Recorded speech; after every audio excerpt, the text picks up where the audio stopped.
नमस्कार, कैसे हैं आप सभी? मैं हूँ आपकी दोस्त सारिका त्यागी, जो रोज़ लाती हूँ छोटी-छोटी प्यारी-प्यारी स्टोरी। वो स्टोरी जो मुझे मेरी दादी-नानी सुनाती थी और वो मैं आप सभी को सुनाती हूँ। जैसा कि आप सभी जानते हैं कि मैं हर संडे एक स्पेशल वीडियो लाती हूँ। स्पेशल उनके लिए जो हमारे लिए बहुत ज़्यादा स्पेशल थी, जिन्होंने हमारे लिए और हमारे देश के लिए बहुत कुछ किया, अपनी जान तक कुर्बान कर दी। जैसा कि आप सभी जानते हैं कि हमारा देश सतरंगी, नवरंगी, जाने कितने रंगों से रंगीन देश है हमारा। रंगीन इसलिए क्योंकि भांति-भांति की भाषाएं, भांति-भांति के लोग, भांति-भांति की वेशभूषा, भांति-भांति के त्योहार, जाने कितने रंग हैं हमारे देश में। और उन रंगों के साथ भी हम सब एक हैं। आप सभी जानते हैं हमारे देश पर कितनी जगह से आक्रमण हुआ, कितनी दुश्मन हमारे देश पर आक्रमण करते रहे और लूट कर ले जाते गए। उन सबको दिखाई दिया हमारा धन, हमारी संपत्ति। उन सबको पहले दिखाई दिया हमारा ज्ञान।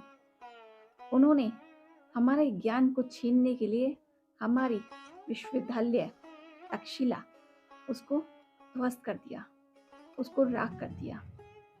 पर वो हमारा जो अंदर का ज्ञान है उसको नहीं छीन पाए। अगर हमारे पास हमारी यूनिवर्सिटी, प्रथम यूनिवर्सिटी होती तो हम जाने कहाँ होते। पर फिर भी हमारे पास बहुत कुछ है जो हमें हमारे बड़े देते गए हैं।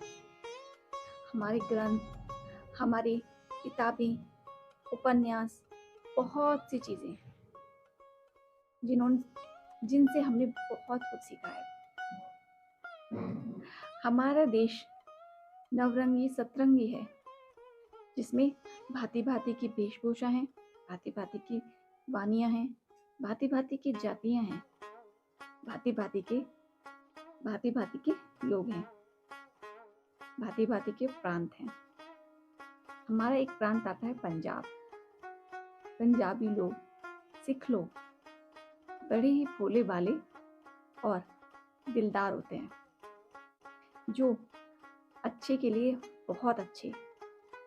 उनसे आप दूध मांगोगे वो खीर तक दे देंगे वो बना के। आप उनसे रास्ता पूछेंगे, आपको घर तक छोड़ के आ जाएंगे, पर प्यार से। अगर तकरार करेंगे तो आपने हमारी सेना में भी बहुत सुना होगा, कितने वीर होते हैं। उनकी बात ही कुछ और है। आज बैसाखी है। हमारे देश में तरह तरह से एक त्योहार कई तरह से मनाए जाते हैं। बैसाखी मनाई जाती है पंजाब में फसल कटाई के लिए नववर्ष के रूप में।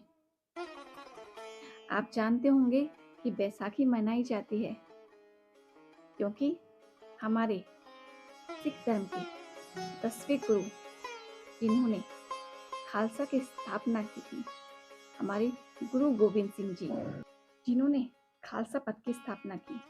खालसा यानी कि खालिस, शुद्ध, उसकी स्थापना की।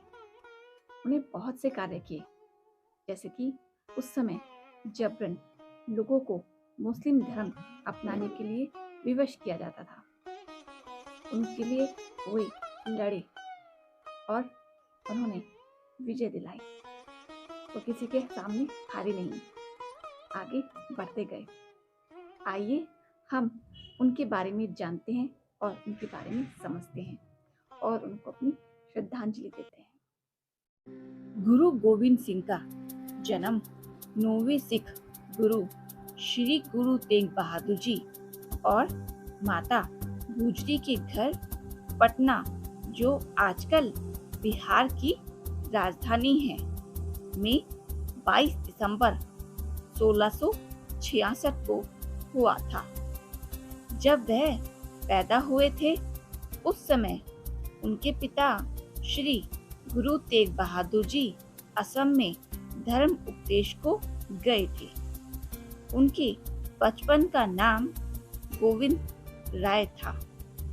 पटना में जिस घर में उनका जन्म हुआ था और जिसमें उन्होंने अपने प्रथम 4 वर्ष बिताए, वहीं अब तख्त श्री हरमिंदर जी पटना साहिब स्थित है। 1670 में उनका परिवार फिर पंजाब आ गया। मार्च 1672 में उनका परिवार हिमालय के शिवालिक पहाड़ियों में स्थित चक नानकी नामक स्थान पर आ गया। चक नानकी ही आजकल आनंदपुर साहिब कहलाता है। यहीं पर इनकी शिक्षा आरंभ हुई। उन्होंने फारसी संस्कृत की शिक्षा ली और एक योद्धा बनने के लिए सैन्य कौशल सीखा। गोविंद राय जी नित्य प्रति आनंदपुर साहिब में आध्यात्मिक आनंद बांटते, मानव मात्र में नैतिकता, निडरता तथा आध्यात्मिक जागृति का संदेश देते थे। आनंदपुर वस्तुत आनंद धाम ही था। यहाँ पर लोग वर्ण, रंग, जाति, संप्रदाय के भेदभाव के बिना समता, समानता एवं समरसता का अलौकिक ज्ञान प्राप्त करते थे। गोविंद जी शांति, क्षमा, सहनशीलता की मूर्ति थे। कश्मीरी पंडितों को जबरन धर्म परिवर्तन करके मुसलमान बनाए जाने के विरुद्ध फरियाद लेकर गुरु तेग बहादुर जी के दरबार में आए और कहा कि हमारे सामने यह शर्त रखी गई है कि कोई ऐसा महापुरुष जो इस्लाम स्वीकार नहीं कर अपना बलिदान दे सके तो आप सबका भी धर्म परिवर्तन नहीं किया जाएगा। उस समय गुरु गोविंद सिंह जी 9 साल के थे। उन्होंने पिता गुरु तेग बहादुर जी से कहा, आपसे बड़ा महापुरुष और कौन हो सकता है।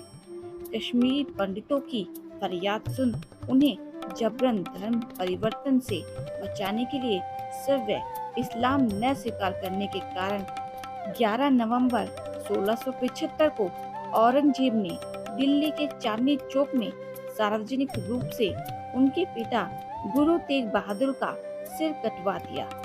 इसके पश्चात वैशाखी के दिन 29 मार्च 1676 को गोविंद सिंह सिखों के 10वें गुरु घोषित हुए। 10वें गुरु बनने के बाद भी उनकी शिक्षा जारी रही। शिक्षा के अंतर्गत उन्होंने लिखना, पढ़ना, घुड़सवारी तथा सैन्य कौशल सीखे। 1684 में उन्होंने चंडी दीवार की रचना की। 1685 तक वह यमुना नदी के किनारे पामोटा नामक स्थान पर रहे। गुरु गोविंद सिंह की 3 पत्नियां थीं। 21 जून 1677 को 10 साल की उम्र में उनका विवाह माता जीतो के साथ आनंदपुर से 10 किलोमीटर दूर बसंतगढ़ में किया गया। उन दोनों के 3 पुत्र हुए, जिनके नाम जुझारू सिंह, जोरावर सिंह, फतेह सिंह। 4 अप्रैल 1684 को 17 वर्ष की आयु में उनका दूसरा विवाह माता सुंदरी के साथ आनंदपुर में हुआ। उनका एक बेटा हुआ, जिसका नाम था अजीत सिंह। 15 अप्रैल 1700 को 33 वर्ष की आयु में उन्होंने माता साहिब देवन से विवाह किया। वैसे तो उनका कोई संतान नहीं था, पर सिख पंथ के पन्नों पर उनका दौर भी बहुत प्रभावशाली रहा। अप्रैल 1685 में सिरमौर के राजा मत प्रकाश के निमंत्रण पर गुरु गोविंद सिंह जी ने अपने निवास को सिरमौर राज्य के पाओटा शहर में स्थानांतरित कर दिया। सिरमौर राज्य के गजट के अनुसार राजा भीमचंद के साथ मतभेद के कारण गुरुजी को आनंदपुर साहिब छोड़ने के लिए मजबूर किया गया था और वे वहां के टोका शहर चले गए। मत प्रकाश ने गुरुजी को टोकक में से सिरमौर की राजधानी नाहन के लिए आमंत्रित किया। नाहन से वह पावटा के लिए रवाना हुई। मत प्रकाश ने गढ़वाल के राजा फतेह शाह के खिलाफ अपनी स्थिति मजबूत करने के उद्देश्य से गुरुजी को अपना राज्य में आमंत्रित किया था। राजा मत प्रकाश के अनुरोध पर गुरुजी ने पावटा में बहुत कम समय में उनके अनुयायियों की मदद से एक किले का निर्माण करवाया। गुरुजी पावटा के लगभग 3 साल के लिए रहे और कई ग्रंथों की रचना भी की। सन 1687 में नादौन की लड़ाई में गुरु गोविंद सिंह, भीमचंद और अन्य मित्र देशों की पहाड़ी राजाओं की सेनाओं के आलिफ खान और उनके सहयोगियों की सेनाओं को हरा दिया था। विचित्र नाटक और वाहिस के अनुसार नादौन पर बने व्यास नदी के तट पर गुरु गोविंद सिंह 8 दिनों तक रहे और विभिन्न महत्वपूर्ण सैन्य प्रमुखों का दौरा किया।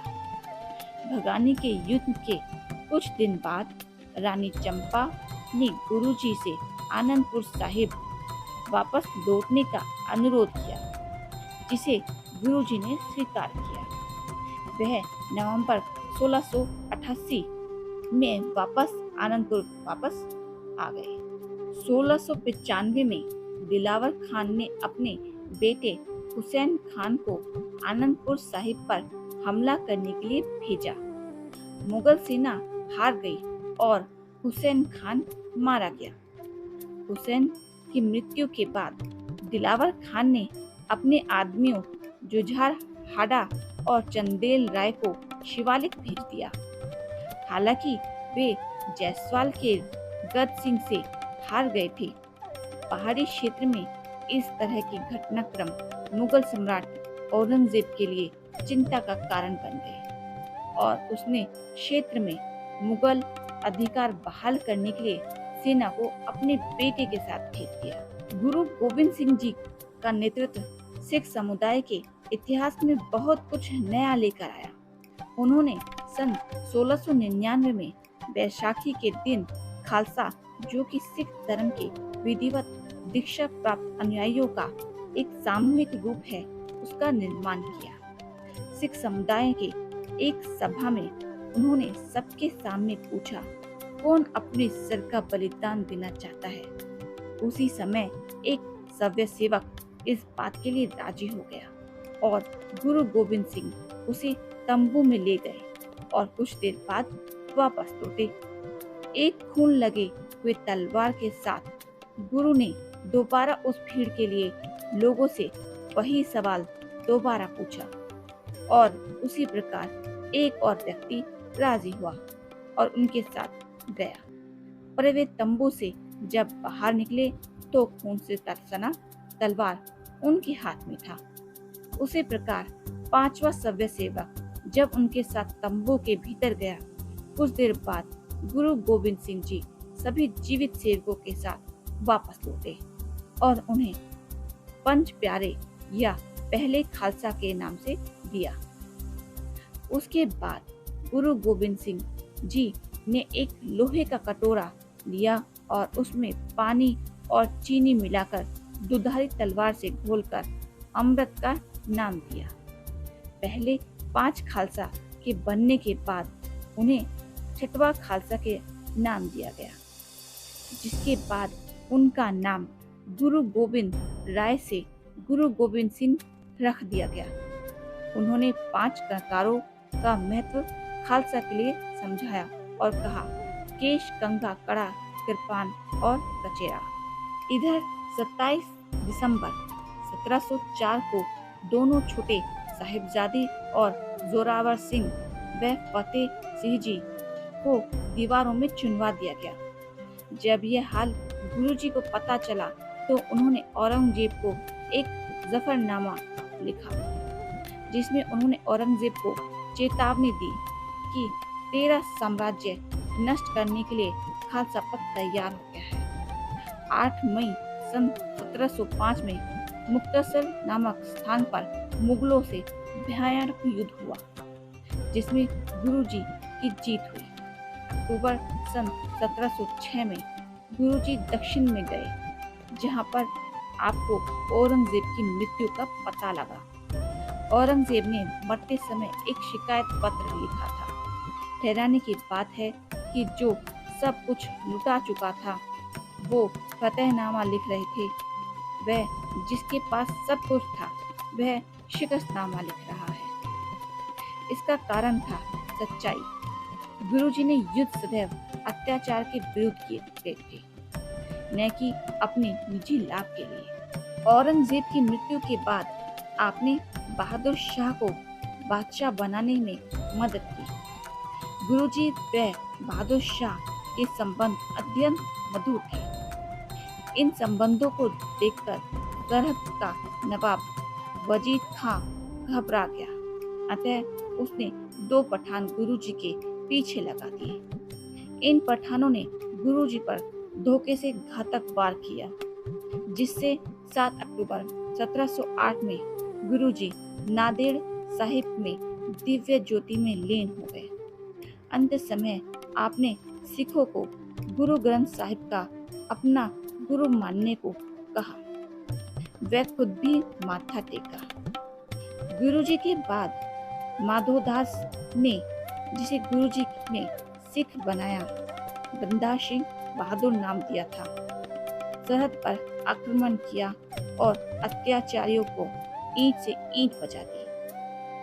गुरु गोविंद सिंह जी के बारे में लाला दौलत राय, जो कि कट्टर आर्य समाजी थे, लिखते हैं, मैं चाहता तो स्वामी विवेकानंद, स्वामी दयानंद, परमहंस आदि के बारे में काफी कुछ लिख सकता था, परंतु मैं उनके बारे में नहीं लिख सकता, जो कि पूर्ण पुरुष नहीं है।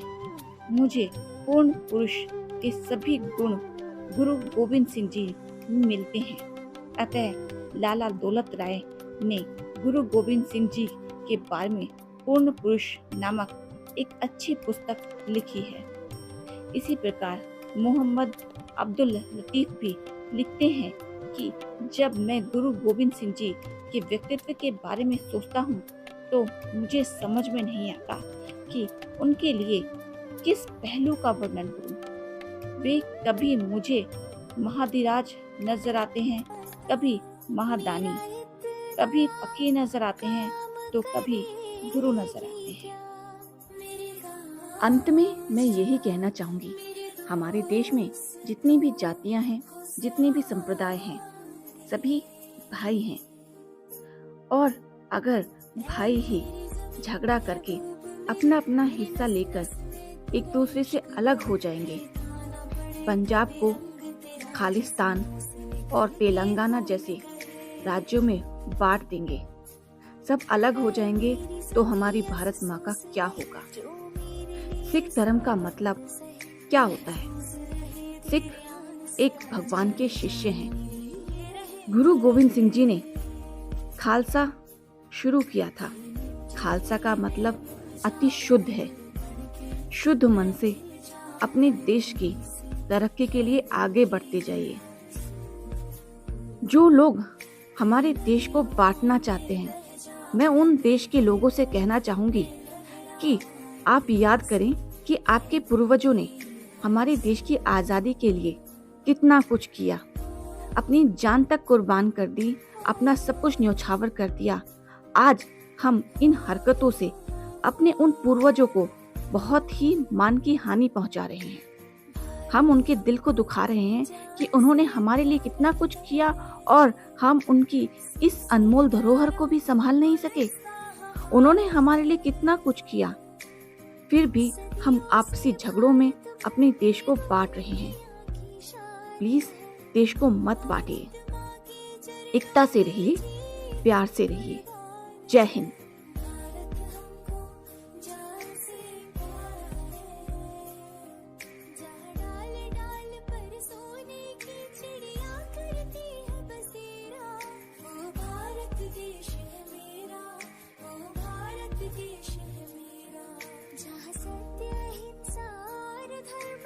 पग पग लगता डेरा, वो भारत देश है मेरा। जिंदगी